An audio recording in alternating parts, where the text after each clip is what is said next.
अभी हाल ही में आप लोगों ने एक प्रोफेसर की कहानी सुना होगा, जो प्रोफेसर अपने ही कॉलेज के लड़कियों को अच्छे नंबर का लालच देकर उनके साथ छेड़खानी करता था और उनका बाकायदे वीडियो भी बना लेता था। वीडियो बनाकर उनको ब्लैकमेल करके और उनके साथ शारीरिक संबंध बनाता था।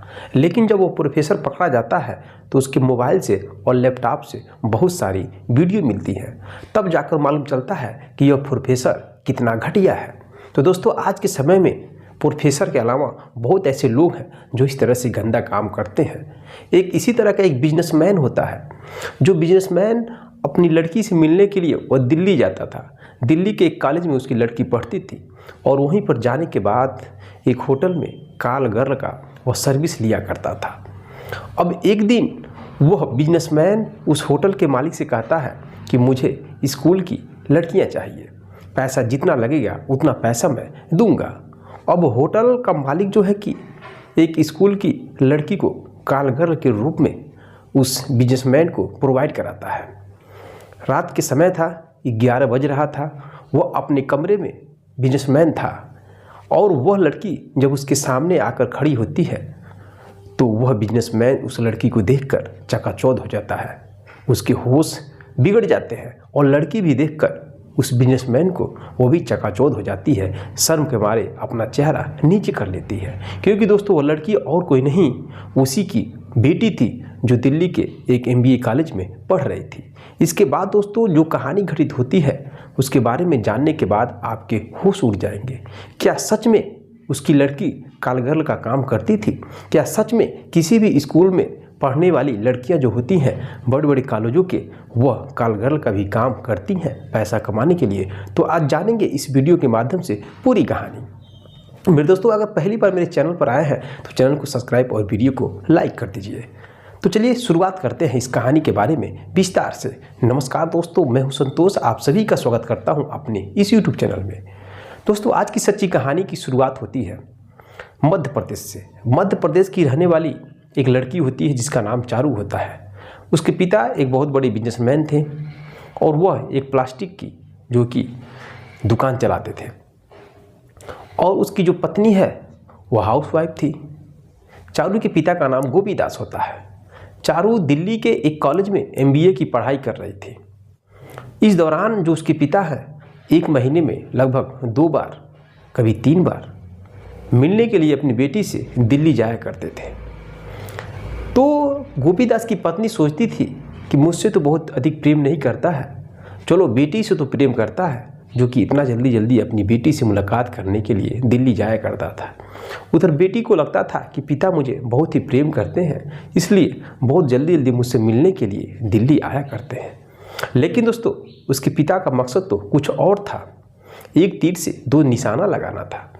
मेरे दोस्तों, जो गोपी दास है वह दिल्ली जाता था इस मकसद से, क्योंकि कॉल गर्ल का सर्विस लेने के लिए।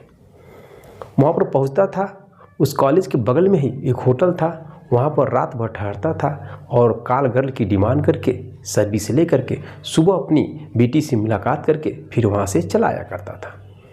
इस तरह से वो लगभग 2 सालों में लगभग 50-60 बार इस तरह से करता था।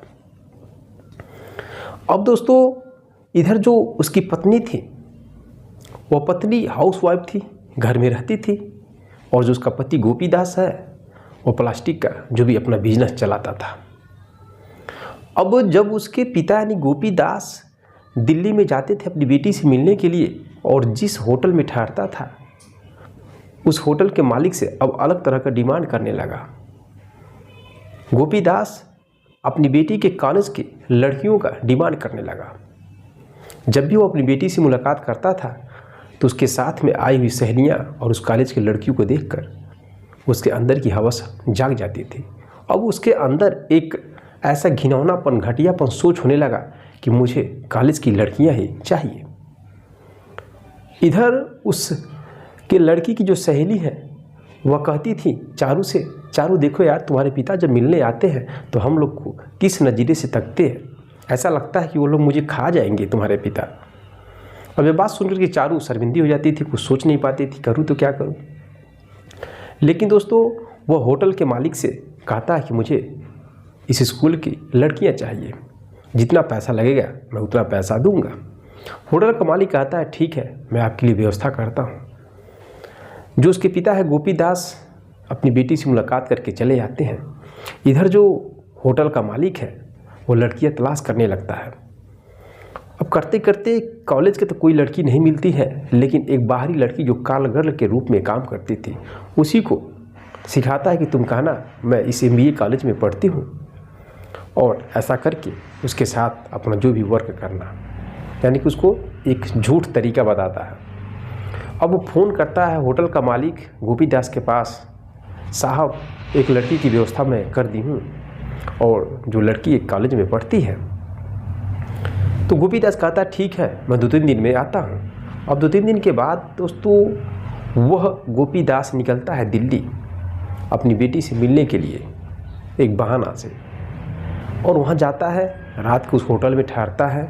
शाम होती है और वह लड़की कारगर के रूप में आती है इस गोपी दास के पास, उसके साथ रात भर अपना काम करता है। लेकिन वो पढ़ा लिखा था, वह समझ जाता है कि यह जो लड़की है एक काल गर्ल है और यह एक कॉलेज में पढ़ने वाली लड़की नहीं है। सुबह होता है तो गोपी दास उस होटल के मालिक को बहुत फटकार लगाता है कि तुमने मेरे साथ चीटिंगबाजी किया है, यह तो लड़की एक रियल में काल गर्ल है और यह जो है कि किसी कॉलेज में नहीं पढ़ती है। अब होटल का मालिक कहता साहब मुझसे गलती हो गई और यह लड़की ही मुझे झूठ बोली थी, मैं नहीं जानता था कि यह लड़की किसी कॉलेज में नहीं पढ़ते थे। चलिए इसके बाद गलती नहीं होगा, इसके बाद मैं ज़रूर आपको सर्विस प्रोवाइड कराऊंगा किसी स्कूल के ही काल गर्ल को। अब इतना कहने के बाद वह सुबह होता है और अपनी बेटी से मुलाकात करता है, फिर चला आता है। जैसे ही अपने घर पर आता है वैसे ही उसकी बेटी फ़ोन करती है अपनी माँ के पास, माँ मुझे कुछ पैसे की ज़रूरत है। तो उसकी माँ कहती है तुम्हारे पिता तो अभी गए थे, क्या तुम्हारे पिता तुम्हें पैसे नहीं दिए थे? मैंने तो पैसे दिए थे देने के लिए। तो चारू कहती पिताजी मुझसे मिले, बस 10-15 मिनट मुलाकात किए और कुछ पैसा नहीं दिए। अब चारू की माँ अपने पति को डांट फटकार लगाती है कि आप गए थे तो पैसा क्या किए, पैसा क्यों नहीं दिए बेटी को? अब गोपी दास के पास जवाब क्या था? गोपी दास कहता है कि वो पैसा किसी को मैं उधार दे दिया, ज़रूरत था। लेकिन जो गोपी दास की पत्नी है वो समझ जाती है, क्योंकि वो जानती थी कि मेरा पति एक एजाज टाइप का है और इधर उधर रंगलियाँ मनाने में ही पैसा ख़त्म करता है। वो अपनी बेटी को फ़ोन करती है और कहती है बेटी मैंने तो पैसा दिया था लेकिन तुम्हारे पिता पैसा नहीं दिए। अब दोस्तों इधर जो गोपी दास है उसको कुछ दिनों के बाद, लगभग 20 दिन के बाद फिर फ़ोन आता है उस होटल के मालिक का, और वो कहता है कि साहब एक स्कूल की लड़की का मैं व्यवस्था कर चुका हूँ और आप आ जाइए। अब गोपी दास फिर प्लान करता है और अपनी बेटी के मिलने के बहाना पहुँचता है दिल्ली मध्य प्रदेश से। उस होटल में ठहरता है जिस होटल में हमेशा ठहरता था। अब रात होता है, लगभग 11 बजता है, तो कालगर्ल के रूप में एक लड़की आती है जो एक स्कूल में पढ़ती है। अब जैसे ही गोपी दास के कमरे में वो लड़की जाती है वैसे ही वो लड़की गोपी दास को देखकर अपनी नज़रें झुका लेती है, और गोपी दास जैसे उस लड़की को देखता है वो भी शर्मिंदा हो जाता है, क्योंकि दोस्तों वो लड़की और कोई नहीं उस गोपी दास की ही बेटी चारू थी। अब चारू तुरंत अपनी नज़रें झुकाकर उस रूम से बाहर निकल आती है।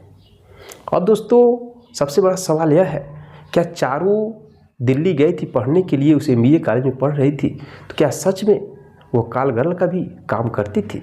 इसके पीछे की एक बहुत बड़ी कहानी है। जैसा कि दोस्तों जो चारू की माँ है वह एक बार अपने पति को बात करते हुए होटल के मालिक से सुनती है, तो वह नंबर निकाल करके उस नंबर को अपनी बेटी के पास भेजती है और कहती बेटी पता करो ये किस का नंबर है और कहाँ बात करते हैं। तो उसकी बेटी जब पता करती है तो वह नंबर निकलता है उसी के कॉलेज के बगल का जो होटल है उसी के मालिक का। अब दोस्तों नंबर निकलता है तो वह लड़की जो है यानी चारू, वह चारू उस होटल के मालिक से कहती है कि मुझे कुछ पैसे की ज़रूरत है, कोई काम हो तो बताइए। अब वो होटल का मालिक के पास जो कि एक ऑप्शन मिलता है, क्योंकि गोपी दास पहले ही कहा था मुझे किसी कॉलेज की लड़की चाहिए कालगर्ल के रूप में। तो होटल का मालिक सारी कहानी बताता है कि ऐसी सी बात है, अगर तुम यह काम करोगी तुम्हें बहुत ज़्यादा पैसा मिलेगा। इस वजह से चारू मान जाती है। यह सब काम एक प्लान के अंतर्गत चल रहा था, होटल के मालिक को भी नहीं पता था। अब वो काल गर्ल के रूप में जाने के लिए तैयार होती है और इधर जो होटल का मालिक है गोपीदास को बुलाता है। अब रात में जब जाती है जो लड़की चारू है तो उसका बाप जो है उस रूम में पड़ा था। इधर जो है कि चारू है अपनी माँ को हर एक बात की प्लानिंग बताती थी। अब जब उसके बाप मध्य प्रदेश से जब दिल्ली जाते हैं तो पीछे पीछे जो कि उसकी माँ यानी कि चारू की माँ भी आती है। अब गोपीदास को इस बात की जानकारी नहीं थी कि उसके ट्रेन पकड़ने के बाद वह भी उसके ही पीछे निगरानी के रूप में आ रही है। जैसे दिल्ली पहुंचती है तो चारू अपनी माँ को अपने रूम में ले जाती है और जब काल गर्ल के रूप में बनकर जब उस होटल में जाती है अपने बाप के रूप में तो इसकी माँ भी धीरे से पीछे से जाती है और वहाँ पर जाकर सच्चाई का पर्दाफाश होता है। यानी कि माँ और बेटी मिलकर गोपीदास की सच्चाई का पता लगाते हैं। उसके बाद दोस्तों वहाँ पे बहुत ही बवाल होता है। चारू और चारू की माँ अपने पिता से लड़ती हैं और चारू की माँ कहती मैं पुलिस बुलाऊंगी, आपने इतना गंदा काम किया है और सारा पैसा इसी अय्यासी में आपने लुटा दिया है। दोस्तों बहुत ही बवाल होता है। उसके बाद चारू और चारू की माँ एक साथ रहने लगती हैं और चारू की 1 साल के बाद पढ़ाई पूरा होता है और वो चारू और चारू की माँ अच्छे से रहती हैं। चारू की नौकरी लग जाती है लेकिन गोपीदास से वो दोनों अलग हो जाते हैं। तो दोस्तों यह रही कहानी। आज के समय में कुछ लोग ऐसे हैं जो कि अपनी उम्र का न तो लिहाज करते हैं और न ही अपने अंदर की हवस को कम करते हैं। जहाँ जैसा मौका मिलता है उसी तरह से अपनी आग को बुझाते रहते हैं। मेरे दोस्तों क्या सच में बड़े बड़े कॉलेजों की जो लड़कियाँ होती हैं वो लड़कियाँ पैसे कमाने के लिए काल गर्ल का भी काम किया करती हैं? क्या सच में ऐसा होता है? तो आप कमेंट बॉक्स में कमेंट जरूर करिएगा। इस कहानी के बारे में आपका क्या कहना है कमेंट करिएगा। मिलते हैं नेक्स्ट वीडियो में नेक्स्ट कहानी के साथ। तब तक के लिए जय हिंद जय भारत।